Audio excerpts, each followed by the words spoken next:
tô sem câmera principal já faz um tempo, assim. Passei por alguns processos, algumas atualizações de vida que me fizeram repensar em alguns equipamentos, em algumas coisas, e aí eu cheguei num ponto em que realmente eu percebi que eu precisava parar, dar uma focada e realmente estruturar aquilo que eu sempre quis fazer, assim. Então, hoje eu vejo que o processo que eu estou entrando é algo que eu já deveria ter conhecido há um certo tempo e eu não reconheci. E agora acho que a oportunidade é essa e eu preciso trazer isso à tona para colocar no dia a dia. Bom, para quem não sabe, eu sou o Vini Garcia, tenho 30 anos, cheguei na casa dos 30 aí. Eu tenho 30 anos e eu estou entrando em uma transição que vai me demandar muito aprendizado, além do que aquilo que eu já tenho. Então, para quem não sabe, para quem não me conhece, se inscreve aqui no canal. Esse é o primeiro vídeo que eu estou fazendo realmente, assim, de chegar e falar, de contar, de olhar para a câmera. Eu sempre fui o cara de trás da câmera, então eu nunca tive essa questão de conseguir aparecer, de conseguir me mostrar, de conseguir fazer as coisas valerem a pena em imagem. E hoje eu acho que é uma jornada nova que eu vou trazer tudo isso para contribuir com o dia a dia. Então eu agradeço muito a você que pode acompanhar aqui e espero alcançar alguns sonhos e algumas metas através desse canal, tá? Bom, para quem não conhece, eu tenho 30 anos, já trabalho com audiovisual, fotografia principalmente, já fazem mais de 10 anos. Profissionalmente faz uns 8, assim, uns 7, 8 anos. Mas há mais de 10 anos eu peguei a câmera pela primeira vez na minha mão e eu tive muitos aprendizados, eu tive muita coisa assim, que eu consegui aprender, principalmente com as pessoas que estavam no dia a dia comigo, mas também com o lidar ali das experiências. Então eu já fui de A a Z em fotografia, digo por experiência, por trabalho, então já fotografei muito casamento, acho que casamento foi o meu maior carro assim, que eu fiz. Já fiz produção para produto, produção de equipamento, jogo de futebol, eu já fiz lançamento de produto, eu já fiz culto de igreja, bandas, nossa, já fiz muita coisa assim. E esse é o momento em que essa transição é a que mais está me desafiando, assim, porque eu passei por um processo em relação a uma câmera que eu tive. Aliás, foi a melhor câmera que eu tive na minha vida. Eu tive uma Sony A7R3 por 2, 3 anos mais ou menos e foi a melhor câmera que eu tive, assim, realmente de tudo aquilo que eu já usei. Eu já fui de Nikon a Canon muito rápido, então eu tive D90, D60, D70 da Nikon, aí fui para D3100, D3200, fui para D7000, foi minha última Nikon, a D7000. E nessa época dessa transição eu não usava nada para vídeo praticamente, eu não fazia nada de vídeo, eu tinha zero experiência para vídeo, para ser bem sincero. E aí quando eu fiz a transição para Canon, fui para a parte da Canon XTS, fui para Canon T1i, T2i, cheguei na T3i, usei pouco, fui direto para T5, aí já fui para T5i, já usei a T6S por um tempo. Já experimentei T7 também, T7i, aí eu migrei para as full frames já, né? Então eu fui para 5D, aí 5D Mark 1, 2, 3, já usei elas também, principalmente numa produtora que eu trabalhei por um tempo. Então assim, o conhecimento com o software das câmeras foi muito direto, então eu sempre fui uma pessoa que sempre quis aprender de uma forma mais prática e didática. Daquilo que eu usava no dia a dia, então eu experimentava as coisas das câmeras, assim, o que eu pesquisava ou o que eu falava que eu ia utilizar, eu ia muito na raça ali de fazer no dia a dia e isso me trouxe assim, um feedback dos equipamentos muito rápido. Então eu nunca parei para estudar muito o equipamento, nunca parei para atribuir tanta coisa, tanta informação para conseguir chegar em um ponto tão específico de um equipamento assim. E hoje, assim, eu migrei para a Sony, utilizei a 6000 por um tempo, foi a minha primeira Sony que eu utilizei. Na verdade, Sony eu já tive uma outra, foi a primeira câmera que eu tive na vida, que era uma Cybershot semi-profissional, digamos assim, a lente dela não saía, né, não era intercambiável, mas era uma lente que tinha um zoom diferente, o foco já tinha aquela questão de utilizar o seletor de foco ali pela lente, com um parasol diferentão e tal, então ali foi meu primeiro conhecimento com câmeras. foi numa Cybershot, não lembro o modelo. Depois eu fui da Sony, depois que eu passei esse processo de Nikon e fui direto para Canon e Sony. A 6000 foi a primeira que eu utilizei para trabalho profissional com vídeo, então fiz alguns trabalhos com vídeo com a 6000. E foi aí que eu comecei a entender um pouco sobre vídeo e veio me trazendo essa vontade de conhecer um pouco mais. E não foi à toa que aquilo ali despertou muito para mim. Dali em diante, eu fui para 6.300, fui para 6.400 e na 6.400 eu realmente me aprofundei no vídeo. Além de, obviamente, estudar muito sobre foto para a Sony, foi aí que me encantou os sensores da Sony, aí me deu um certo gostinho assim, diferente, a praticidade de assets mesmo da câmera, então foi aí que eu consegui entender um pouco mais sobre essa divisão, essa transformação híbrida que a Sony tem. A Canon também tem muito hoje, mas eu peguei muito mais nessa época da 6400. E aí foi quando eu comecei a fazer vídeo, comecei a estruturar alguns projetos um pouco diferentes.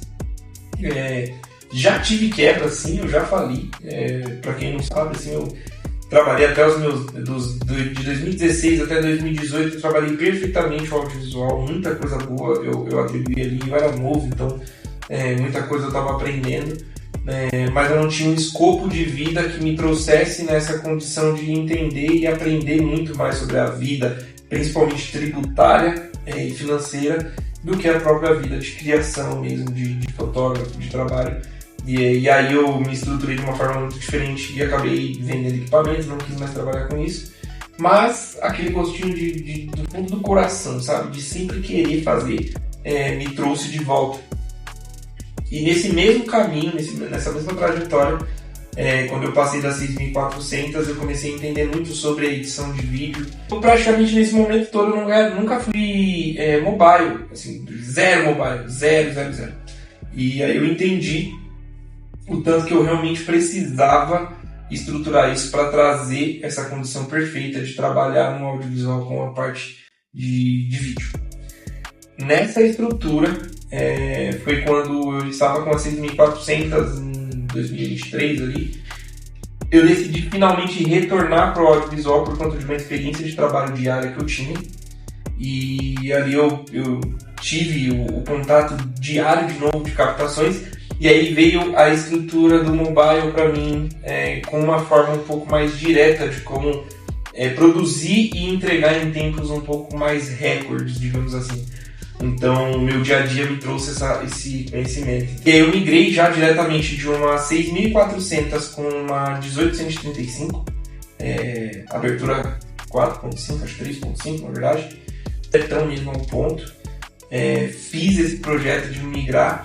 E aí eu fui para a Sony A7R3 em 2023, final de 2023. Eu fui para a Sony A7R3, comprei uma Make 50mm 1.8.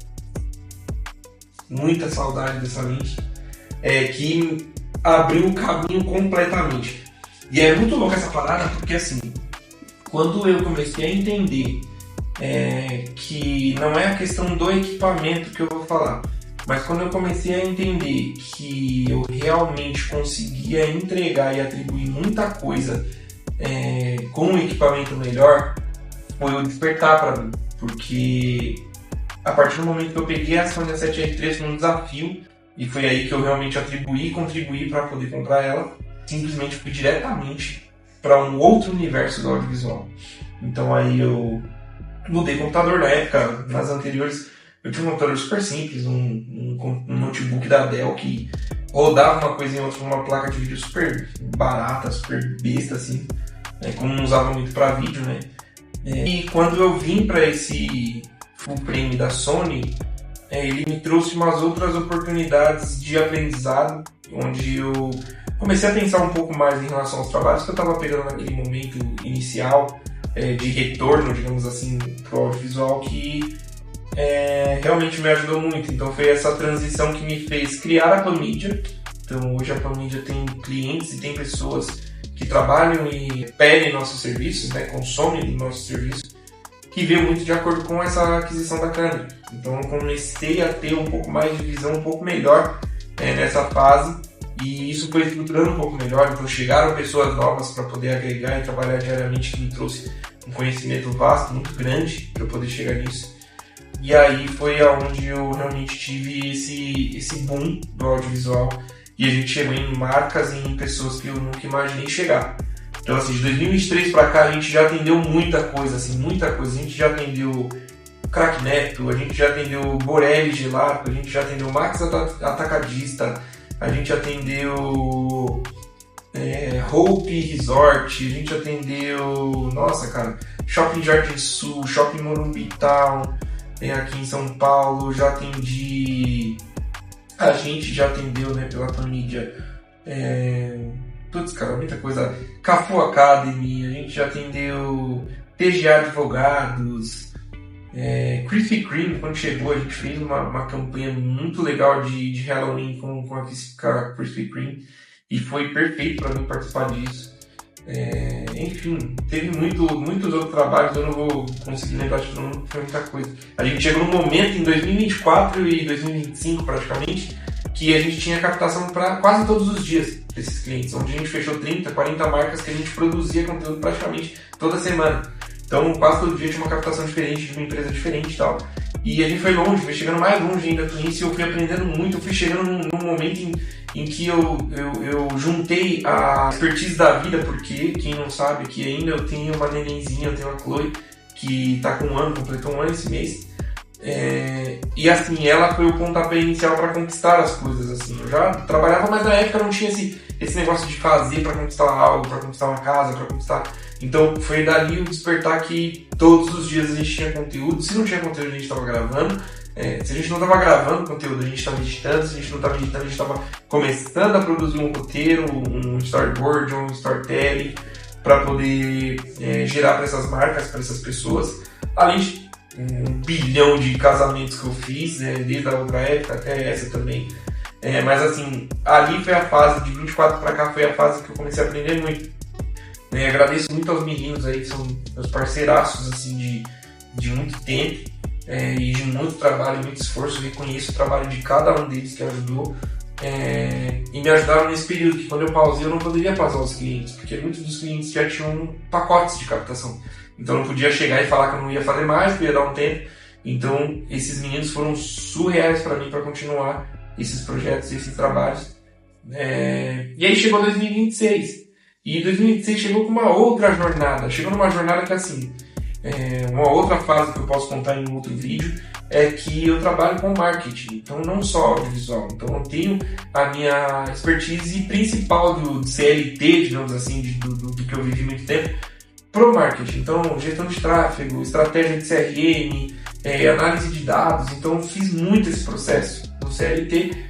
Então eu tenho essa outra visão, e é isso que me trouxe muita referência para trabalhar melhor ainda para os clientes, porque eu já tinha uma visão estratégica para quem ia vender, de qual era o tipo de roteiro ideal para cada um dos trabalhos. Então isso veio me trazendo essa ideia de conseguir criar roteiro para vender, e a gente sabe que isso mudou muito para alguns clientes que a gente fez, mas em 2026 chegou essa fase que eu pensei em estruturar um pouco mais essa outra parte, sabe, uma parte barra agência, barra produtora, onde eu comecei a extrair alguns clientes para poder fazer essa gestão estratégica de marketing funcionar um pouco mais. E junto com isso veio algumas oportunidades. Então a gente teve a primeira oportunidade de um trabalho gringo, onde a gente fez uma captação, uma transmissão na verdade, para alguns países, e a gente teve que ir para São Francisco para fazer algumas captações. Então levei uma pessoa, isso foi importante para mim, levar a pessoa, porque eu fiquei aqui estrategicamente pensando pela empresa na transmissão, mas também pensando pelo lado de estratégico mesmo, de marketing, que estava acontecendo no dia. Então cuidei das duas frentes ao mesmo tempo, assim, e foi perfeitamente bem, a gente não teve nenhum tipo de gargalo. Depois a gente teve uma outra em Boston também, que foi um pouco mais recente agora, que a gente também fez uma captação simples por ali, mas eram clientes que confiaram no nosso trabalho desde lá de trás. E eu agradeço muito por isso, agradeço as pessoas que participaram desses momentos, que a gente chegou em alguns lugares que a gente não imaginava chegar, eu principalmente, como o responsável por essa produtora, assim, por esse sonho, eu não imaginei chegar em um momento em que eu captaria algo em São Francisco, em Boston, que eu mandaria alguém responsável pela empresa para poder fazer isso, essa captação. Então foi muito forte isso para mim, isso pegou muito, assim, eu tive esse momento muito legal, né, como empresário e tal, e foi importante. Mas aí chegou a transição da pausa, entendeu? E essa pausa foi recente, agora não faz muito tempo. A gente está em agosto, acho que eu pausei mesmo em maio, mais ou menos. E nessa pausa eu estruturei um processo e um projeto muito legal, que em breve eu posso contar aqui, ainda está em fase de estruturação, mas ainda não é o momento de falar disso.